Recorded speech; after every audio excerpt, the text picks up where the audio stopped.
エコモマイ。このチャンネルではフラのこと、ハワイのこと、福井県福井市にある私たちのスタジオのことなどを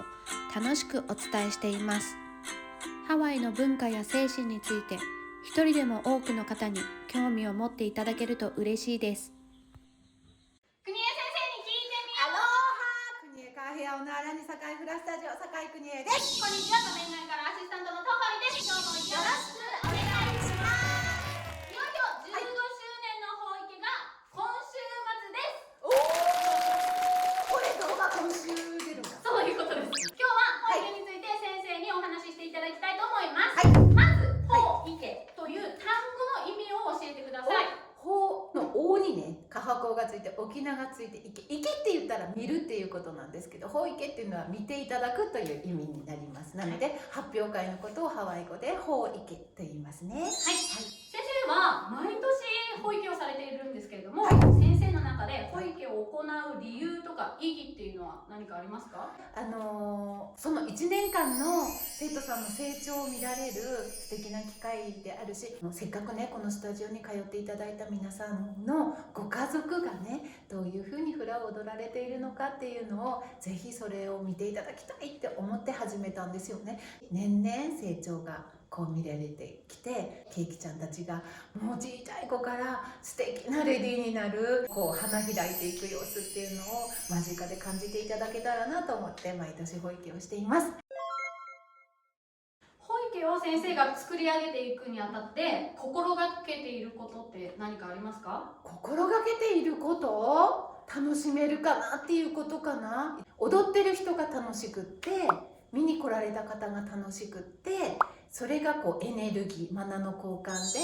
私たち踊ってる側も見に来てくださった側もお互いがこういい時間だったなと思っていただけるのが一番最高ですね。はい、先生が本番または準備期間も含めて、一番楽しいことと一番辛いこと、もう法池の当日、私下手側から皆さんが踊られるのを横から眺めているのがもう至福の時間。横からキラキラしてる笑顔を見たりとか、私がお伝えしたフラをね皆さんが綺麗に踊ってるのを横から見てる時間が本当に私は一番楽しい時間で終わった後のビールも楽しいですほんでなんか辛いのは自分すごいね心臓に毛が生えてるぐらいずぶといって自分では思ってるんですけど、体は正直でいつも保育の途中にここの眉毛の中にハゲができたり頭の中にハゲができたりするぐらいやっぱり思考が止まらないの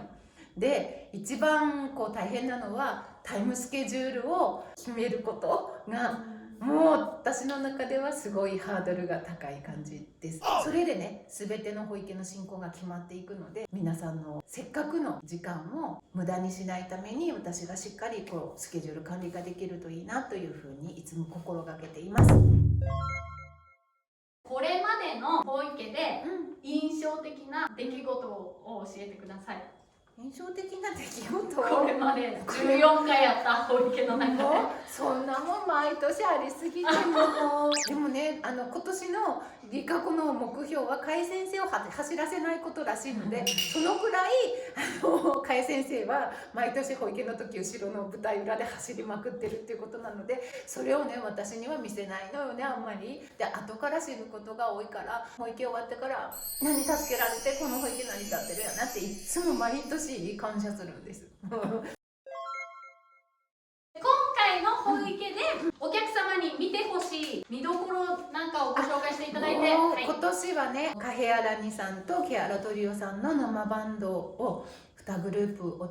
お迎えして全曲生の歌声でフラを歌って、そしてね私の組むサリオーザもハワイから来ていただけるということで、みんなで作り上げていくステージっていうのをね本当の生の声でお届けできるのがすごい見どころだなと思ってます。そして今やっているオンラインレッスンにね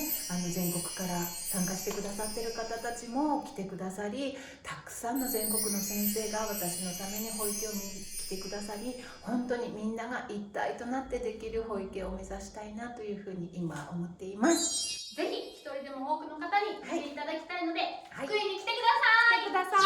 当日券もまだまだあります。